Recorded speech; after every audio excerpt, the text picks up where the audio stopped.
잠깐 기도하겠습니다. 사랑의 하나님 감사합니다. 주님의 보혈로 우리들의 죄를 다 정결케 하시고 하나님의 은혜와 사랑하심으로 저희들이 정결한 가운데 삶을 살아갈 수 있도록 인도하신 그 모든 은혜와 축복이 하나님의 사랑과 예수님의 희생 가운데 있음을 저희들 믿습니다. 언제나 저희들이 주님의 은혜로서 죽을 수밖에 없는 삶이 생명으로 옮겨졌음을 늘 기억할 수 있도록 인도하시고 하루하루를 기쁨과 감사함과 감격함으로 살아갈 수 있는 우리 모두가 되게 하여 주시옵소서. 하나님, 그럼에도 불구하고 우리 모두는 연약하고 부족한 사람들입니다. 세상과 때로는 타협하고 여러 가지 죄악에 물들 때도 많이 있습니다. 또한 내 욕심과 내 생각과 내 자아 때문에 잘못된 판단과 또한 생각들을 할 때도 있습니다. 하나님, 그렇기 때문에 더욱더 저희들 주 앞에 나와 엎드릴 수 있게 되기를 간절히 소원합니다. 주 앞에 나와 우리들의 죄를 하나님께 온전하게 고백하고 하나님께 회개하는 가운데 정결함 받고 정결함을 통하여 회복의 역사가 일어나는 우리의 삶이 되기를 간절히 소원합니다. 날마다 저희들 늘 깨어있게 하시고 하나님께서 허락하시는 말씀이 우리 삶을 조명케 하여 주시어서 우리가 그때그때 해결해야 할 문제들, 그때그때 고백해야 할 죄들이 늘 기억나고 떠오르고 생각나게 해주셔서 하나님 앞에 정결한 모습으로 나아가고자 날마다 낮아지며 회개의 자리로 나아갈 수 있는 우리 모두가 될 수 있도록 하나님 인도하여 주시옵소서. 오늘 하루도 오늘 이 시간도 하나님께서 허락하신 말씀을 대하며 오늘 하루를 시작하기를 소원합니다.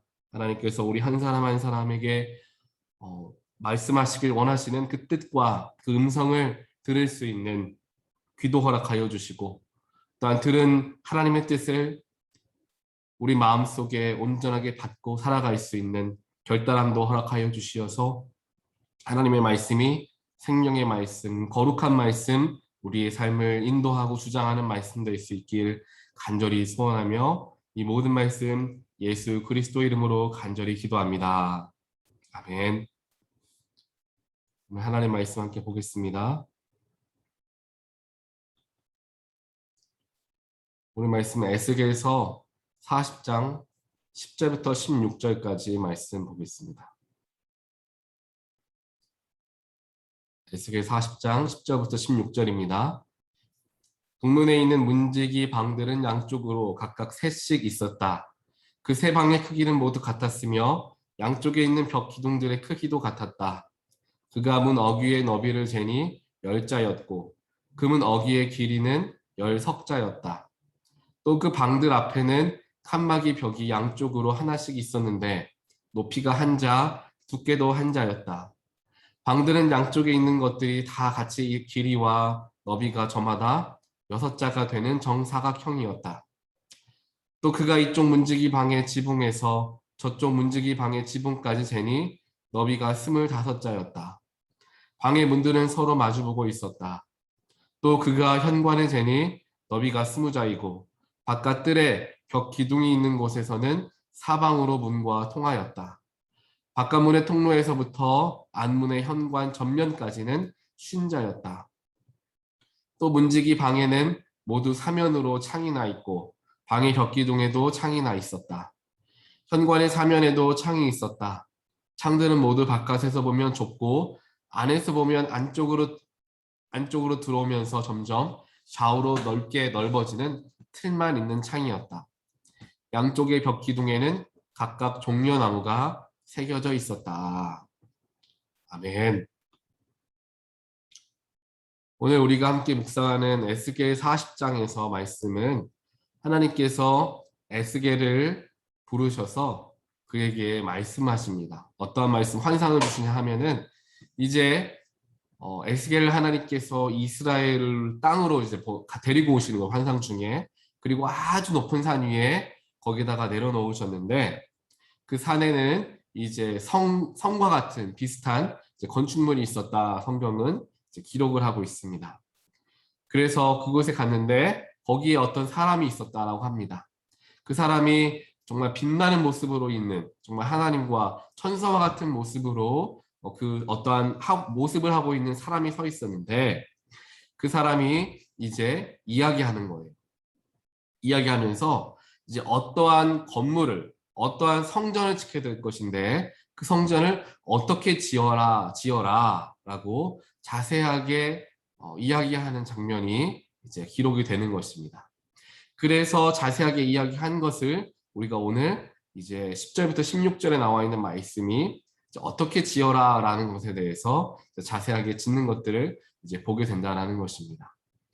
오늘 이 에스겔서 40장에서 하나님께서 말씀하시는 것은 무엇이냐 하면 에스겔에게 이스라엘이 다시금 자신의 땅으로 돌아가게 되고 거기에서 성전을 회복하는 역사가 일어나게 되는데 그 회복하는 역사를 통하여서 성전을 지을 때에 어떻게 지어라 라고 하나님께서 정말 자세하게 길이까지 또한 그 문틀에는 어떠한 문양을 넣어야 하는지까지 굉장히 자세하게 말씀하고 명령하는 장면을 오늘 묵상하게 된다는 사실입니다. 즉 오늘 에스겔 40장을 통하여서 하나님께서 에스겔에게 하시길 원하시는 것은 무엇이냐?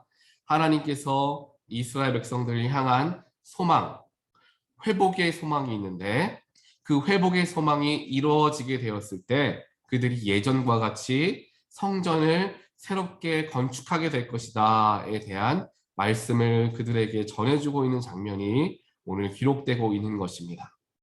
즉 하나님께서 이스라엘을 회복시켜 주시겠다라는 소망의 메시지를 에스겔에게 허락해 주시고 있다라는 사실입니다. 하지만 이러한 모든 회복과 하나님께서 그들을 향한 소망하심이 이루어지기 위해서는 당연히 먼저 선행되어져야 하는 게 있는데 그것은 이스라엘 백성들의 회개다라는 것이죠.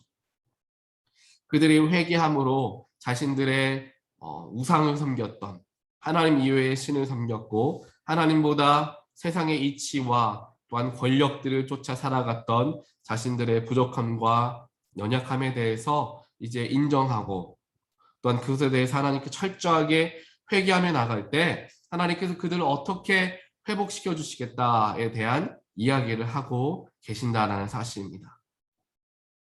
오늘 하나님의 모습을 바라보면서 또한 회복의 역사가 어떻게 이루어진가에 대해서 우리가 함께 살펴보면서 회복의 역사가 일어나기 위해서는 먼저 회개가 일어나야 한다라는 것을 보게 된다는 것입니다.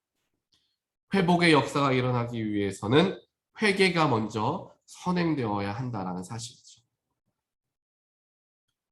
우리가 설교를 통하여서 또한 여러 가지 이야기를 통하여서 아마 한국 초대 교회들이 이제 어떻게 부흥하게 되었는지에 대해서는 다들 들어보셨을 겁니다. 이제 평양 대부흥운동이 1903년에 일어나게 됐는데 그 부흥운동이 시작된 발단이 어디에 있었느냐? 바로 길선주 장로의 큰 자복함, 회개함을 통하여서 그 회개함을 듣고 모든 성도들이 그 당시에 모였던 사람들이 한 1,500명 정도 됐다라고 하는데요. 그 1,500명이나 되는 사람들이 길선주 장로님의 회개하심을 듣고 너도 나도 회개를 하기 시작했다라는 것입니다. 이 길선주 장로가 굉장히 구체적으로 자신의 죄를 회개했는데 그냥 하나님께 회개하며 고백했던 것이 아니라 온 성도들 앞에 자리에서 일어나서 내가 이러이러한 죄를 지었습니다. 친구가 죽으면서 나에게 유언으로 맡긴 돈이 200원이 있었는데 그것을 어떻게 사용해달라고 분명히 이야기했는데 그 중에 절반인 100원을 내가 가로챘습니다. 라고 구체적으로 이야기하며 자신의 죄를 회개하기 시작했습니다. 그렇게 길선주 장로님이 회개를 시작하자 그 자리에 모였던 모든 성도들이 함께 자신이 정말 꽁꽁 숨겨놓았던 죄들에 대해서 고백하며 하나님께 회개하기 시작했다. 그 회개의 영이 그 집회를 가득 채우게 되었고 그때부터 평양 대부흥 운동이 시작되게 되었다라는 것입니다. 그러면서 평양에서 원산으로까지 그 부흥 운동이 이어지게 되어서 이제 원산에서 하디 선교사님이 주일 예배를 인도할 때 그곳에서도 이제 죄의 고백의 그러한 영이 일어나게 됩니다. 많은 사람들이 또 회개하며 하나님 앞에 자복하는 일들이 일어나게 되었습니다.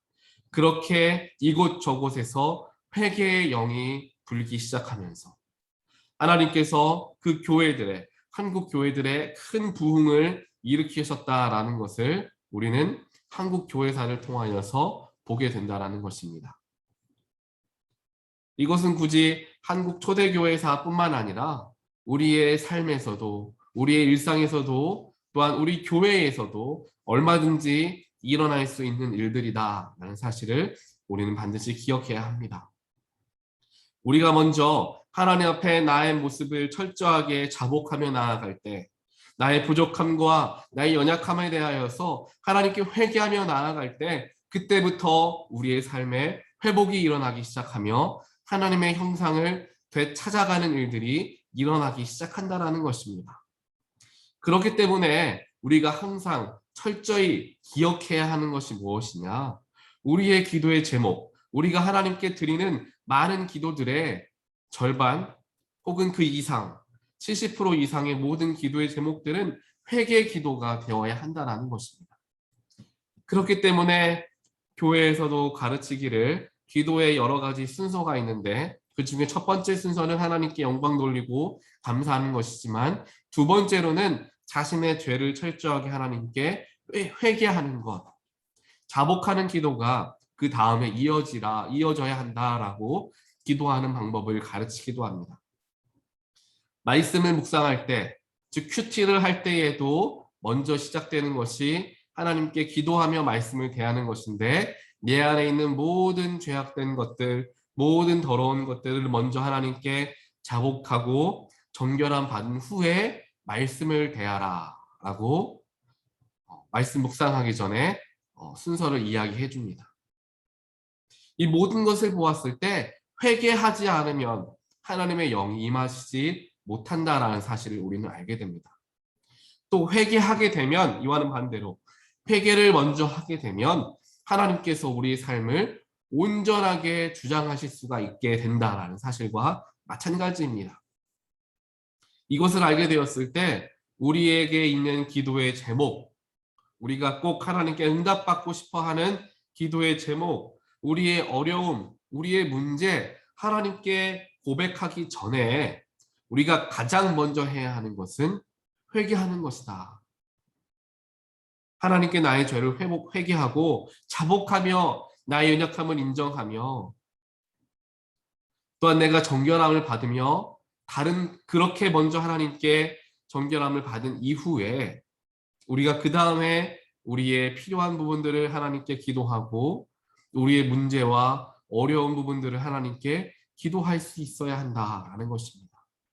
이것이 기도 응답의 하나의 방법이 된다라는 것입니다. 성경에서도 예수님께서 임하시게 되었을 때 예수님을 만난 모든 사람들은 먼저 자신의 죄를 회개하기 시작합니다.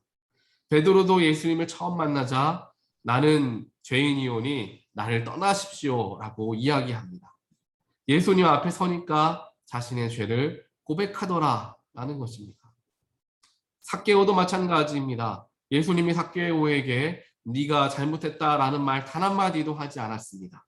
하지만 삭개오는 예수님과 대화함을 통하여서 예수님과의 만남을 통하여서 자신의 죄를 스스로가 고백하고 그 죄를 내가 해결하고자 어떻게 해야 되겠다 라고까지 삶을 연결시킬 줄 알았던 인물이 삭개오였다는 것이죠. 예수님 앞에 서면 하나님 앞에 서면 자연스럽게 회개부터 나오기 시작한다라는 것입니다. 하나님께서 불타는 떨기나무 앞에 불이 붙었지만 타지 않는 떨기나무 앞에 모세를 불러 나오셨을 때 모세에게 처음 말씀하시는 게 무엇이냐? 너의 신을 벗어라. 지금까지 네가 살아왔던 삶의 모든 죄악들, 모든 경험들, 모든 지혜들 다 내려놓고 나아오라. 내 앞에 나아오라. 정결함을 갖고 나아오라. 하나님께서 모세에게 말씀하시는 것을 보게 됩니다.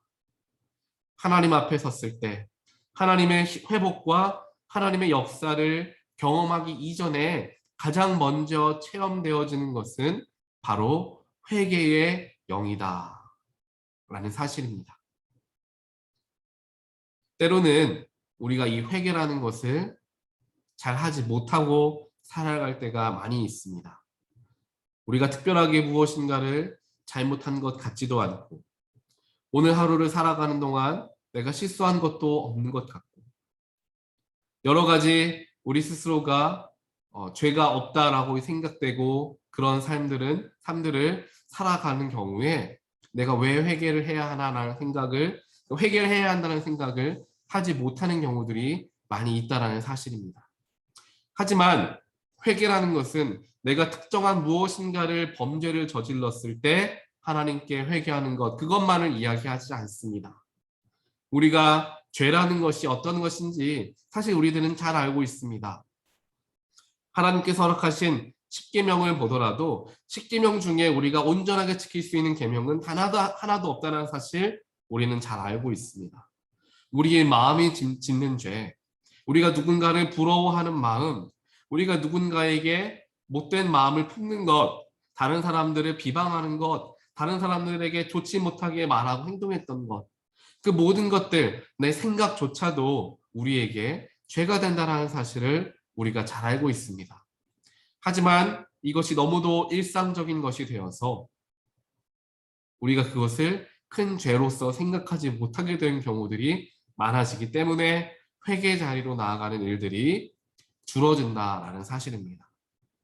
하지만 우리가 우리의 삶을 조금만 되돌아본다 하더라도 우리가 얼마나 부족하고 우리가 얼마나 죄된 사람인지 우리는 깨닫게 됩니다. 가족들에게 실수한 것들, 형제 자매들에게 나쁜 좋지 못한 마음을 품었던 것들, 다른 사람을 세워주고 그를 품어주지 못하고 속으로 그를 미워하거나 도대체 왜 저러한 행동들을 할까? 그러한 불평을 늘어놓았던 우리의 마음들,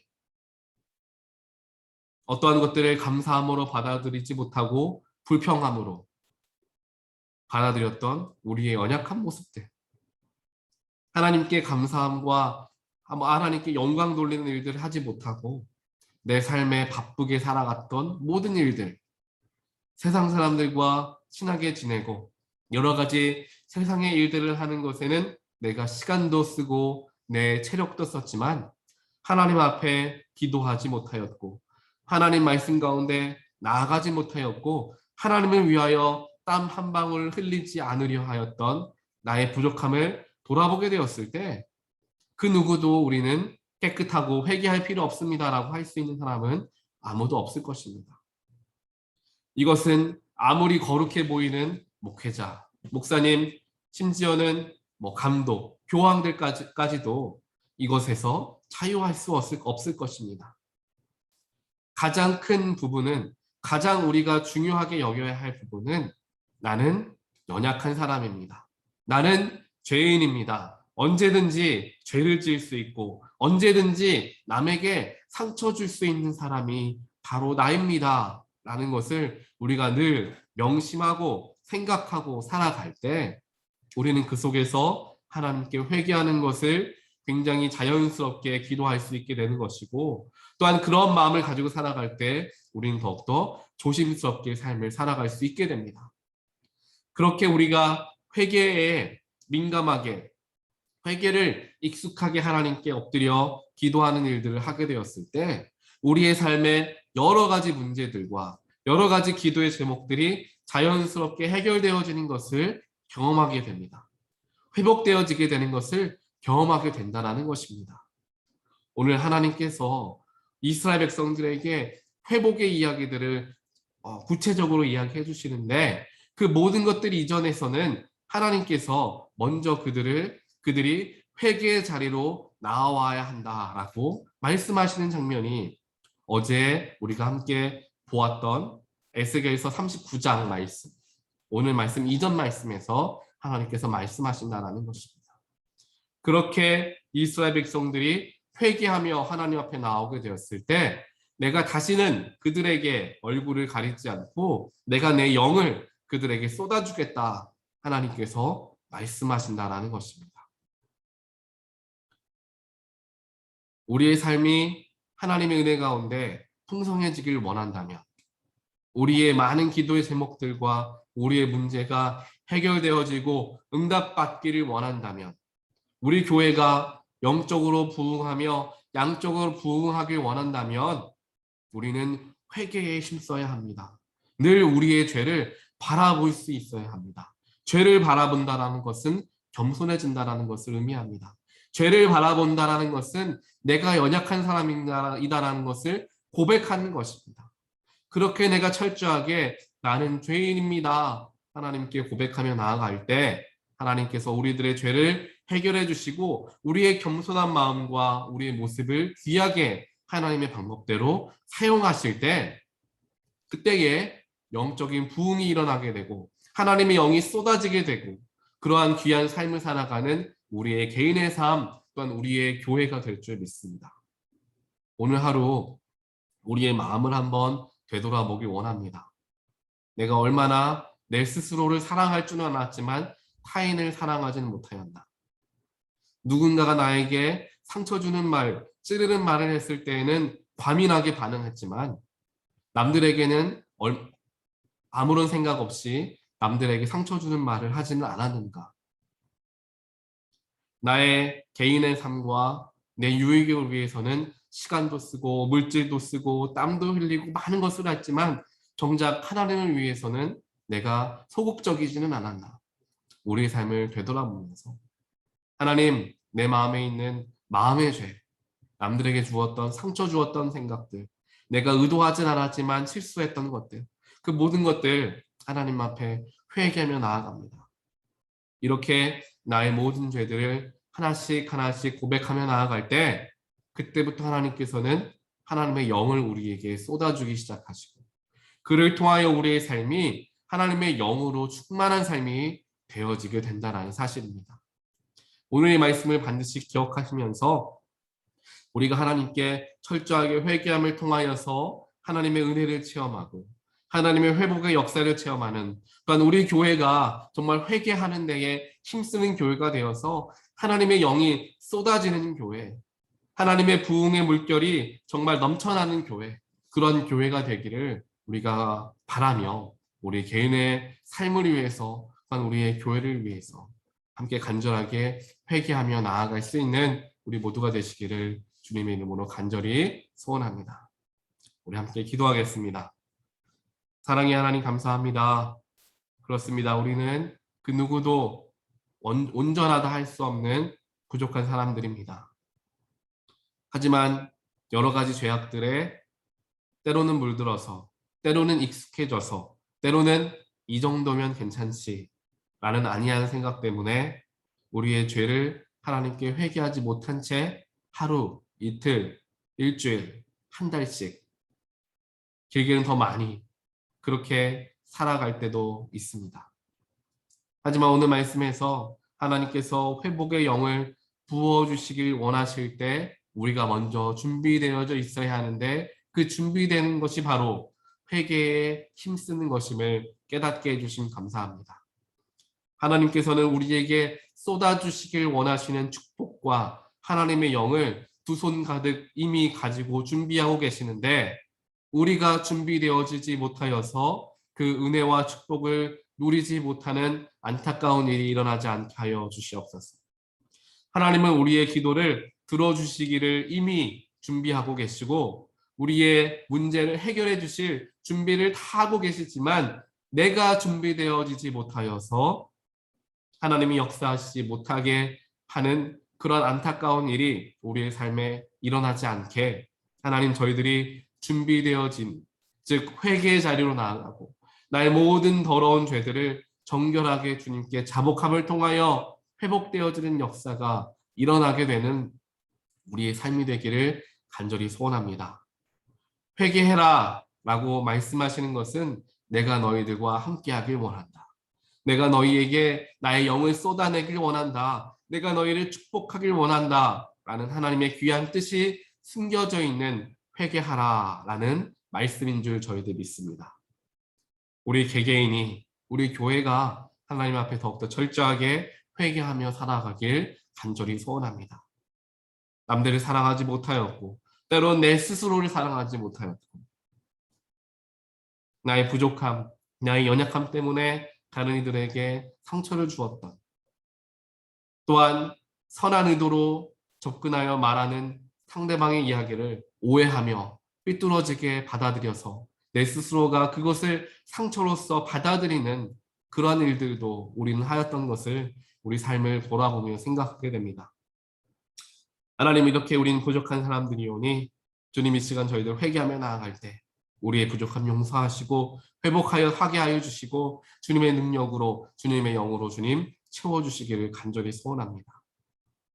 그렇게 우리가 살아가서 정말 하나님과 하나님의 은혜와 하나님의 축복을 온전하게 누리며 살아갈 수 있는 우리의 삶이 될 수 있도록 더욱더 저희들 회개에 힘쓰게 하시고 주 앞에 엎드리는 시간들에 저희들 더욱더 마음을 쓰고 시간을 들일 수 있는 우리 모두가 되게 하여 주시옵소서. 오늘 하루도 우리의 삶을 하나님께 회개하고 고백하고 내 스스로를 되돌아볼 수 있는 귀한 하루가 되기를 간절히 소원하오니 주님 저희들과 함께 하시고 저희들과 동행하여 주시옵소서.